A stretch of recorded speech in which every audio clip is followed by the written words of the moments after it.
Y mientras tanto, señor Vivanco, y lo invito para que revisemos el siguiente informe que ha preparado nuestra redacción. En Venezuela, el tribunal que lleva el caso de Leopoldo López cumple 9 días cerrado. La defensa del líder opositor asegura que mañana, martes, cuando se reanude el juicio, la jueza debería pronunciarse sobre la declaración de la ONU en la que pide la libertad del dirigente de Voluntad Popular. López, encarcelado desde hace más de 8 meses, se declaró en protesta permanente en la prisión de Ramo Verde junto a otros 3 líderes opositores. Asegura que se mantendrá así, en huelga, hasta obtener su libertad. Primero, la ONU solicitó nuestra libertad inmediata y seguimos presos. Nuestros tribunales permanecen sin despacho y el TSJ no da respuesta.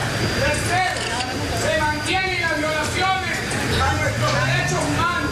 Somos discriminados, estamos en situación de aislamiento, no permiten visitas ni de ninguno de ustedes, de ningún venezolano. Y en estos momentos tampoco nuestra familia. Cansado de vivir un presidio que dice es injusto y bajo un régimen de castigos políticos, el líder opositor Leopoldo López se declaró en protesta permanente y por ello realiza desde su celda, con el replique de otros presos políticos, un barrotazo diario.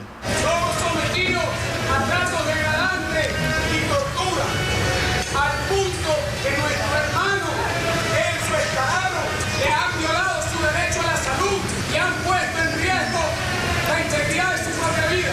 Medidas que se han vuelto más severas tras el encuentro entre el presidente del gobierno español, Mariano Rajoy, y la esposa de Leopoldo López, Lilian Tintori. Eso hizo que Maduro se chorreara. Maduro se chorreó y por eso no me dejó entrar a la cárcel. Y por eso mandó a castigar a Leopoldo López.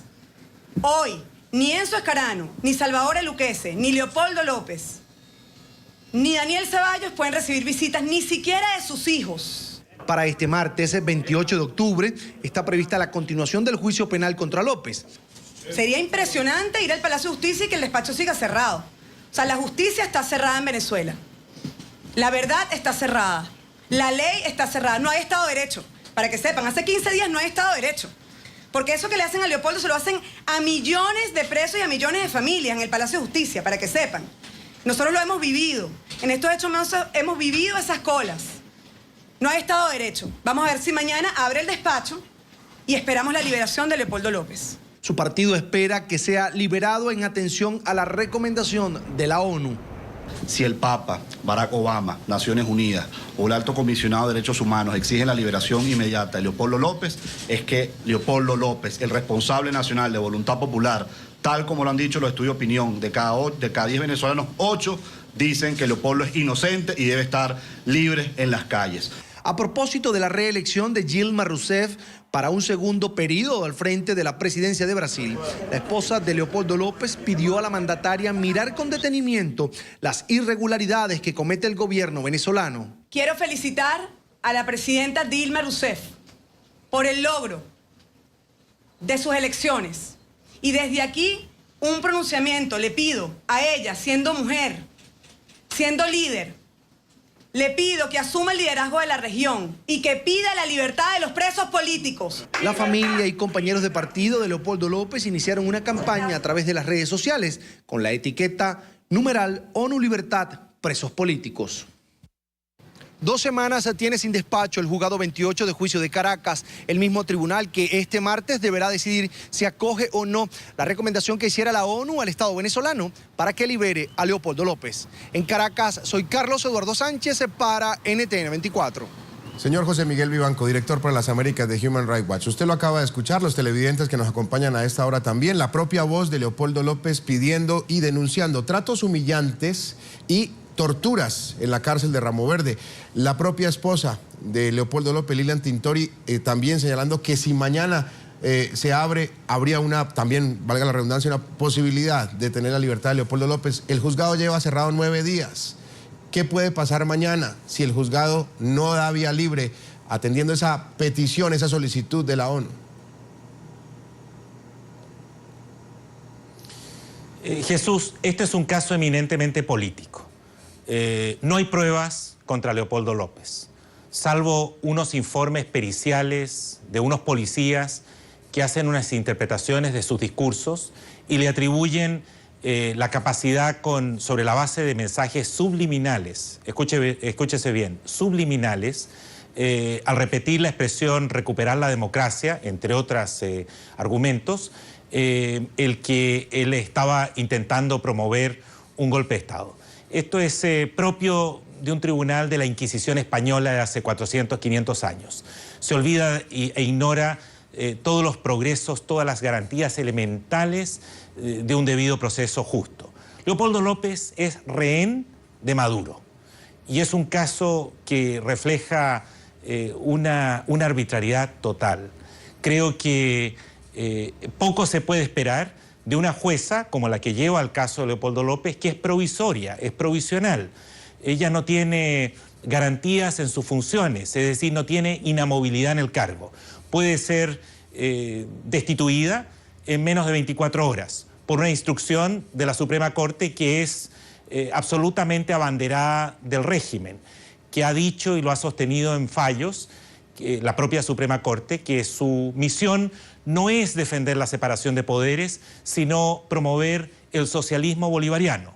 Tal y cual lo digo, socialismo bolivariano es el norte de la Suprema Corte de Venezuela. Entonces, cuando uno está lidiando con un país donde los poderes públicos han sido capturados por el Ejecutivo, lamentablemente no quedan otras instancias que las internacionales y la esperanza que países con la influencia, por ejemplo, del gobierno de Dilma Rousseff en Brasil, mire más allá de sus intereses comerciales directos o sus intereses geopolíticos y exija al gobierno de Maduro la liberación de todos los presos políticos, el desarme de los colectivos, de estas pandillas de delincuentes armados que actúan con total impunidad y violencia al amparo de las agencias de seguridad, y también que se diseñe un mecanismo judicial autónomo, independiente, que permita a la oposición, a la sociedad civil, ejercer sus derechos democráticos sin temor a represalias. Ahora, señor Vivanco, lo invito a que siga con nosotros porque,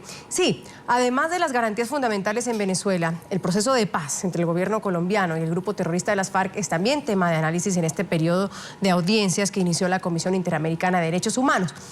Justamente hoy, señor Vivanco, hubo un episodio en Colombia que queremos evaluar con usted. Con gritos de protestas y abucheos fue recibido el ministro del Interior colombiano en un evento de víctimas de las FARC organizado por congresistas. Los asistentes enfurecidos le pidieron al funcionario colombiano que se retirara del lugar.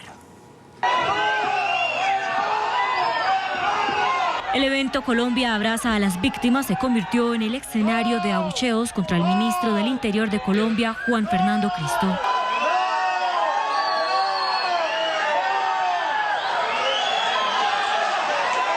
Las víctimas del terrorismo no son payasos. Los militares y policías muertos en Colombia no son payasos. Esta gente que perdió su hogar, su casa, sus hijos, sus familias, no son payasos y no pueden ser utilizadas en un escenario de estos para que venga el gobierno a manosearnos nuevamente. Eso es volvernos a violar y eso es volvernos a hacernos víctimas otra vez. Los gritos y palabras de protesta se extendieron por varios minutos y el ministro no pudo emitir su discurso con el que intentaba defender el proceso de paz entre el gobierno y las FARC en La Habana. Ellos son importantes. Yo fui víctima del Ejército de Liberación Nacional hace 17 años. El ELN. De acuerdo con las víctimas del grupo terrorista de las FARC que asistieron al evento, el descontento se debe a que el gobierno de Juan Manuel Santos, según ellos, va a permitir impunidad para los crímenes cometidos por los terroristas de las FARC, lo que consideran un improperio. Esto es de víctimas, no de ellos. Gracias.